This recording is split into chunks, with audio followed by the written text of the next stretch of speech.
Good evening from London. Boeing boss Dave Calhoun will leave the embattled airline at the end of this year amid a deepening crisis over the firm's safety record. His exit comes after weeks of turmoil at Boeing. Its shares have dived by 28% since the blowout of a door panel on an Alaska Airlines flight in January. 66-year-old Calhoun was moved to be chief executive in 2020 after two crashes involving MAX jets killed a total of 346 people. Analysts broadly welcomed the shake-up as evidence that Boeing was taking its problems seriously. Hovis has no plans to lower its bread prices after raising them by up to 30% in response to a global surge in the cost of wheat. The British brand, famed for its 1973 boy on a bike television advert, enjoyed a surge in sales during the pandemic as shoppers stocked up on groceries while spending more time at home.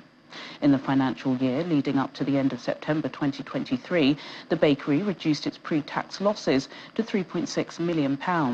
This compares to losses of £28.6 million during the same period a year earlier. Wheat prices were impacted in particular after Russia's invasion in February 2022, with Ukraine being a major global wheat supplier. The British Guardian newspaper has warned staff to expect job cuts within months amid an advertising downturn and an escalating dispute with unions over pay. The media group has seen its headcount swell after completing a 3-year turnaround plan in 2019.